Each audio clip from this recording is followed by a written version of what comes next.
Hi friends, ನಮಸ್ತೆ ಎಲ್ಲರಿಗೂ. Welcome back to Shiniprata vlogs. ಹೇಗಿದ್ದೀರಿ? ಎಲ್ಲರೂ ಚೆನ್ನಾಗಿದ್ದೀರಿ ಅಂತ ಅಂದ್ಕೊಳ್ತಾ ಇದ್ದೀನಿ. ನಾನಂತೂ ಸೂಪರ್ ಫೈನ್ ಫ್ಯಾಂಟಾಸ್ಟಿಕ್ ಆಗಿದ್ದೀನಿ.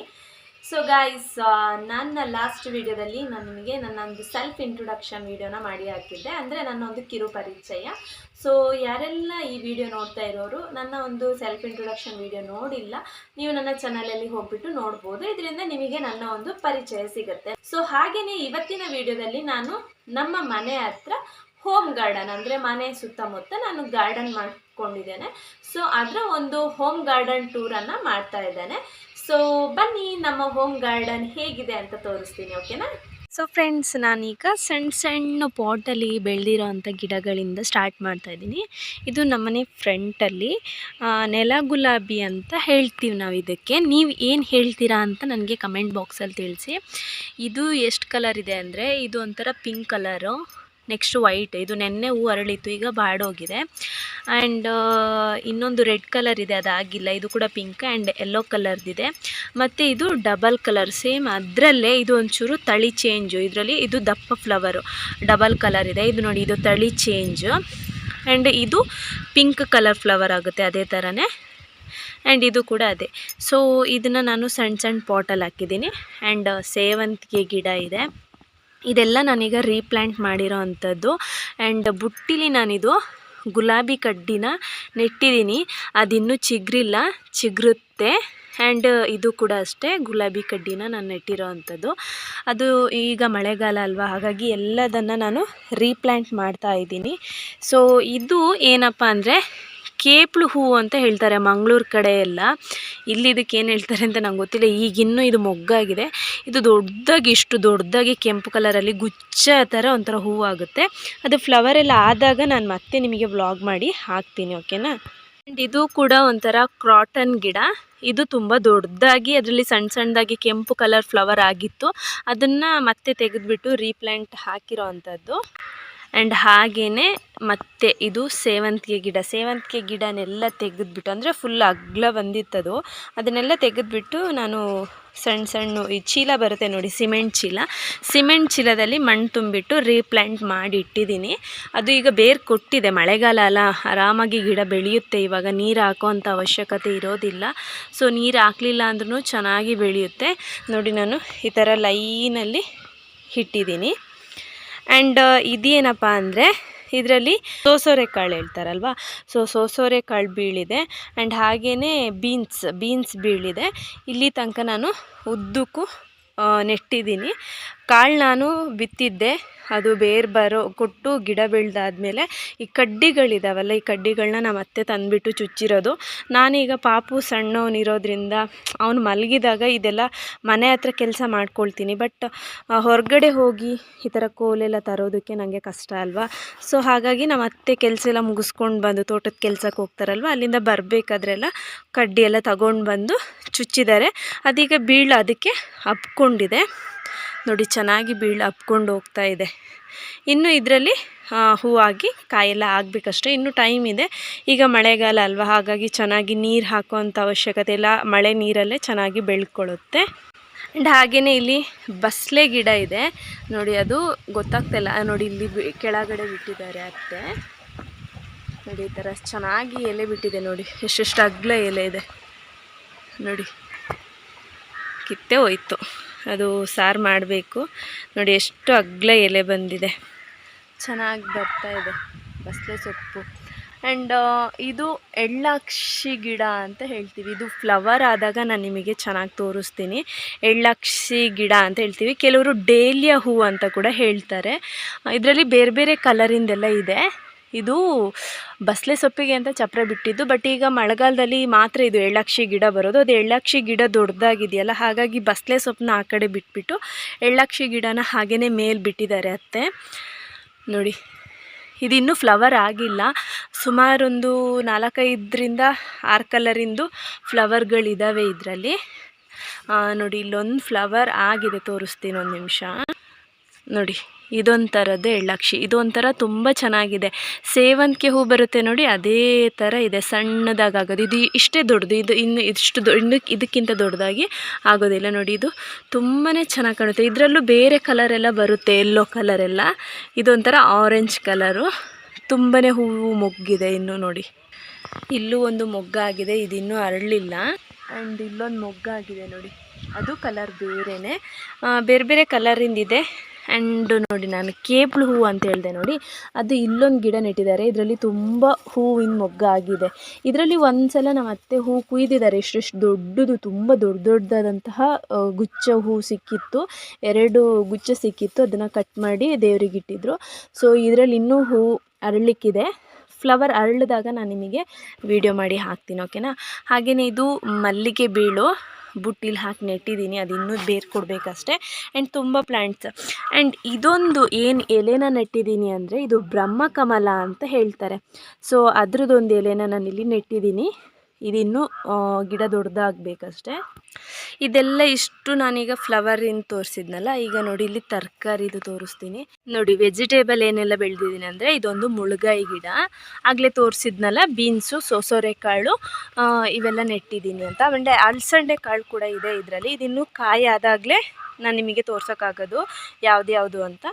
ಆ್ಯಂಡ್ ಇದೇನಪ್ಪ ಅಂದರೆ ಆಲೂಗೆಡ್ಡೆನ ನಾನು ಹೇಗೆ ನಟ್ಟೆ ಅಂದರೆ, ಅದು ಸ್ವಲ್ಪ ಮೊಳಕೆ ಬಂದಿರುತ್ತಲ್ಲ, ಕೆಲವೊಂದು ಈಗ ಆಲೂಗೆಡ್ಡೆ ತರಕಾರಿ ನಾವು ತಗೊಳ್ಳೋತ್ತಿಗೆ ಮೊಳಕೆ ಬಂದಂಗೆ ಇರುತ್ತಲ್ಲ, ಅದನ್ನು ನಾನು ಮೊಳಕೆ ಬಂದಿರೋಷ್ಟನ್ನ ಕಟ್ ಮಾಡಿಕೊಂಡು ನೆಟ್ಟಿರೋ ಅಂಥದ್ದು. ಆ್ಯಕ್ಚುಲಿ ಇದು ನಾನು ಇಡೀ ಆಲೂಗೆಡ್ಡೆನ ನಟ್ಟಿದ್ದೀನಿ, ಅದರಲ್ಲಿ ಇಷ್ಟು ಗಿಡ ಬಂದಿದೆ. 2 ಆಲೂಗೆಡ್ಡೆ ನಾನು ನೆಟ್ಟಿರೋದು, ಅದರಲ್ಲಿ ಇಷ್ಟು ಗಿಡ ಬಂದಿದೆ. ಆ್ಯಂಡ್ ಇದು ಮಾತ್ರ ಒಂದು ಜಸ್ಟ್ ಮೊಳಕೆ ಬಂದಿರೋದನ್ನ ಕಟ್ ಮಾಡಿಬಿಟ್ಟು ನೆಟ್ಟಿದ್ದೀನಿ. ಸೊ ಇದು ಕೂಡ ಇಷ್ಟು ದೊಡ್ಡ ಗಿಡ ಆಗಿದೆ. ಇನ್ನಿದು ಸ್ವಲ್ಪ ದೊಡ್ಡದೆಲ್ಲ ಆದಮೇಲೆ 1.5 ಮಂತಿಗೆ ನಾನು ಅದನ್ನ ಅಗಿಬೇಕು, ಆವಾಗ ನೆಲದೊಳಗೆ ಆಲೂಗೆಡ್ಡೆ ಆಗಿರುತ್ತೆ. ಆ್ಯಂಡ್ ಇದು ಸೋರೆಕಾಯಿ ಬೀಳು ಮತ್ತು ಚಿಣಿಕಾಯಿ ಅಂದರೆ ಕುಂಬಳಕಾಯಿ, ಸಿಹಿ ಕುಂಬಳಕಾಯಿ ಇದೆಯಲ್ವ, ಅದ್ರ ಬೀಳಿದ್ದು ಬೀಜ ಹಾಕಿದ್ದೀನಿ. ಆ್ಯಂಡ್ ಹಾಗೆಯೇ ಇಲ್ಲಿ ತೊಂಡೆಕಾಯಿ ಬೀಳು ಕೂಡ ಹಬ್ಬಿದೆ. ಆ್ಯಂಡ್ ಹಾಗೆ ಇಲ್ಲಿ ನೋಡ್ತಾ ಇರ್ಬೋದು ನೀವು, ಸೊಪ್ಪು, ಇದು ಸಾಂಬಾರ್ ಸೊಪ್ಪನ್ನ ನಾನು ಪಾತಿ ಥರ ಮಾಡಿಬಿಟ್ಟು ನೆಟ್ಟಿದ್ದೀನಿ.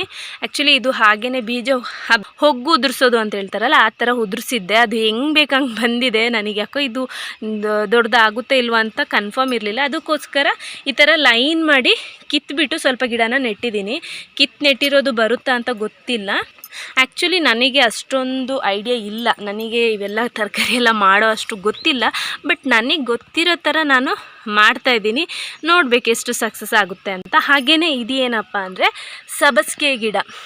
ಸಬ್ಬಸಿಗೆ ಸೊಪ್ಪನ್ನ ಕೂಡ ನಾನು ಹೊಗ್ಗು ಬೀಜ ತಂದುಬಿಟ್ಟು ಹೊಗ್ಗು ಉದುರಿಸಿದ್ದೆ.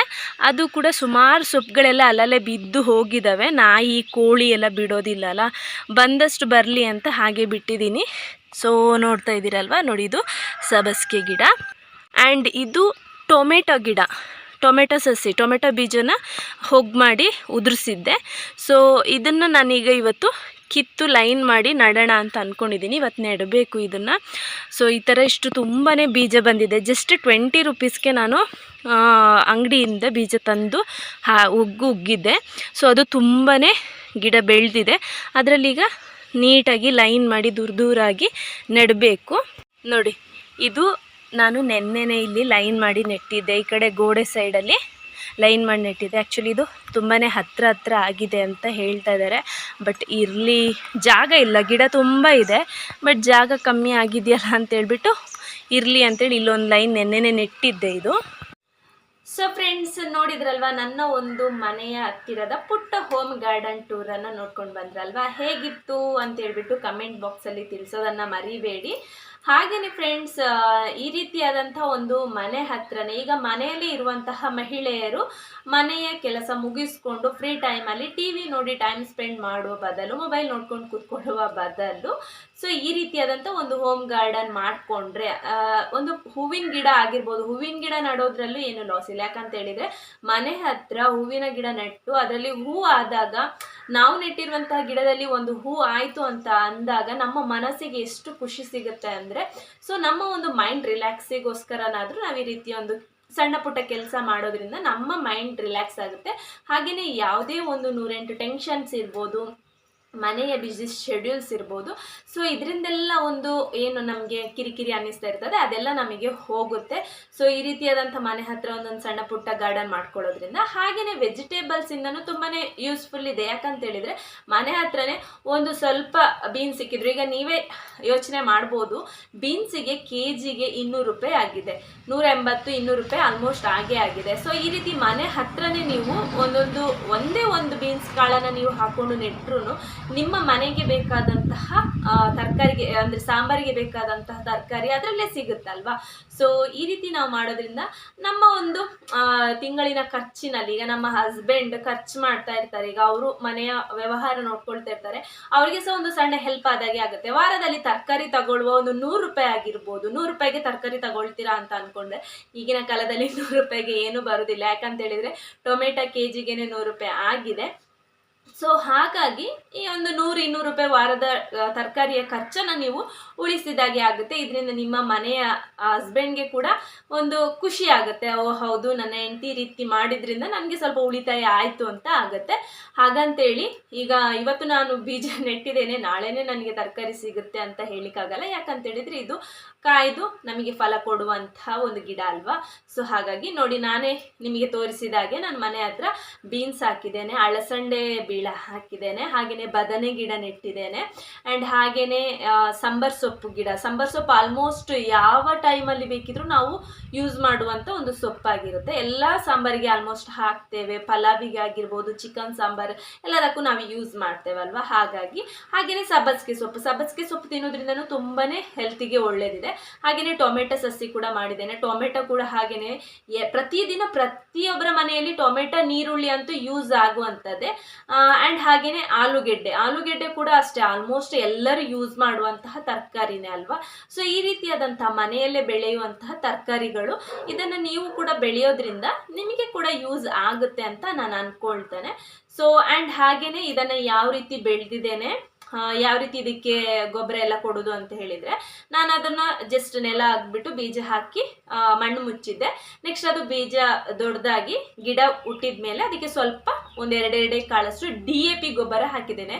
ನೀವು ಗೊಬ್ಬರದ ಅಂಗಡಿಯಲ್ಲಿ ಹೋಗ್ಬಿಟ್ಟು ಅವ್ರ ಹತ್ರ 1 kg ಲೂಸ್ ಗೊಬ್ಬರ, ಕೆಲವು ಅಂಗಡಿಗಳಲ್ಲಿ ಕೊಡೋದಿಲ್ಲ, ಕೆಲವು ಅಂಗಡಿಗಳಲ್ಲಿ ಕೊಡ್ತಾರೆ. ಸೊ ಅಲ್ಲಿ ನೀವು ಕೇಳಿದರೆ ಸಿಗುತ್ತೆ. DAP ಗೊಬ್ಬರನ 2 ಕಾಳು ಒಂದು 15 ಡೇಸ್ಗೆ ಒಮ್ಮೆ ನೀವು ಹಾಕೋದ್ರಿಂದ ಬೇಗ ಬೆಳವಣಿಗೆ ಆಗುತ್ತೆ. ಈ DAP ಗೊಬ್ಬರನ ನೀವು ತರಕಾರಿ ಗಿಡಕ್ಕೆ ಮಾತ್ರ ಅಲ್ಲ, ಹೂವಿನ ಗಿಡಕ್ಕೆ ಕೂಡ ಹಾಕೋದ್ರಿಂದ ಹೂವಿನ ಗಿಡ ಬೆಳವಣಿಗೆ ಕೂಡ ತುಂಬಾ ಚೆನ್ನಾಗಾಗುತ್ತೆ, ಹಾಗೆಯೇ ಹೂ ಕೂಡ ತುಂಬಾ ಬಿಡುತ್ತೆ. ಓಕೆನಾ. ಸೊ ಈ ರೀತಿಯಾಗಿ ನಾನು ಒಂದು ಹೋಮ್ ಗಾರ್ಡನ್ ಅನ್ನು ಮಾಡ್ಕೊಂಡಿದ್ದೇನೆ. ಇದರಲ್ಲಿ ಇನ್ನೂ ಫ್ಲವರ್ ಆಗುತ್ತಲ್ವ, ಈಗ ಮಳೆ ಎಲ್ಲ ಸ್ವಲ್ಪ ಇದಾಗ್ತಾ ಹೋದಾಗೆ ಗಿಡ ಎಲ್ಲ ಬೆಳೆದಿದೆ, ಎಳ್ಳಾಕ್ಷಿ ಹೂವೆಲ್ಲ ಮೊಗ್ಗಾಗಿದೆ, ಆ್ಯಂಡ್ ಸೇವಂತಿಗೆಯಲ್ಲಿ ಕೂಡ ಕೆಲವೊಂದು ಮೊಗ್ಗಾಗಿದೆ. ನಿಜ ಹೇಳ್ಬೇಕಂದ್ರೆ ಸೇವಂತಿಗೆಯಲ್ಲಿ ಎಷ್ಟು ಕಲರ್ಸ್ ಇದೆ ಅಂತ ನನಗೇನೆ ಗೊತ್ತಿಲ್ಲ. ನನಗೆ ಗೊತ್ತಿರೋ ಮಟ್ಟಿಗೆ ಯೆಲ್ಲೋ ಕಲರ್ ಇದೆ, ಆ್ಯಂಡ್ ಒಂದು ವೈಟ್ ಇದೆ, ಮತ್ತೊಂದು ಸ್ವಲ್ಪ ಸಣ್ಣ ಸಣ್ಣ ಪಿಂಕ್ ಕಲರ್ದಿದೆ, ಆ್ಯಂಡ್ ಮತ್ತೊಂದು ಒಂಥರ ಮಣ್ಣು ಕಲರ್ ಕಾಫಿ ಕಲರ್ದೊಂದು ಸೇವಂತಿಗೆ ಇದೆ. ಅದಿನ್ನು ಫ್ಲವರ್ ಆಗುವಾಗ ನನ್ನ ವ್ಲಾಗ್ ಇನ್ನೇನು ಕಂಟಿನ್ಯೂ ಬರ್ತಾ ಇರ್ತದಲ್ವ. ಸೊ ಆವಾಗ ನಿಮಗೆ ನಾನು ಫ್ಲವರ್ ಆದಾಗ ಕೂಡ ನನ್ನ ಹೋಮ್ ಗಾರ್ಡನ್ ಟೂರ್ ಇನ್ನೊಮ್ಮೆ ಮಾಡಿ ತೋರಿಸ್ತೇನೆ. ಓಕೆನಾ. ಸೊ ಹಾಗೆಯೇ ವೆಜಿಟೇಬಲ್ ಆದಾಗ ಕೂಡ ನಾನು ನಿಮಗೆ ನನ್ನ ಬ್ಲಾಗಲ್ಲಿ ತೋರಿಸ್ತಾ ಹೋಗ್ತೇನೆ.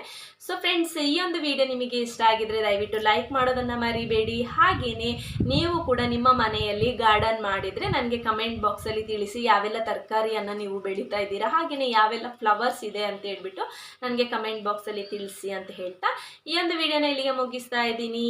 ಈ ವಿಡಿಯೋನ ಇಲ್ಲಿ ತನಕ ನೋಡಿದ್ದಕ್ಕಾಗಿ ಥ್ಯಾಂಕ್ ಯು ಸೋ ಮಚ್. ಯಾರೆಲ್ಲ ನನ್ನ ಚಾನಲನ್ನು ಸಬ್ಸ್ಕ್ರೈಬ್ ಮಾಡದೆ ನೋಡ್ತಾ ಇದ್ದೀರಾ, ದಯವಿಟ್ಟು ಬೇಗನೆ ಹೋಗ್ಬಿಟ್ಟು ಸಬ್ಸ್ಕ್ರೈಬ್ ಮಾಡ್ಕೊಳ್ಳಿ ಅಂತ ಹೇಳ್ತಾ ನೆಕ್ಸ್ಟ್ ವಿಡಿಯೋದಲ್ಲಿಗೆ ಸಿಗುವ. ಅಲ್ಲಿವರೆಗೆ ಬಾಯ್ ಬಾಯ್, ಲವ್ ಯು ಆಲ್.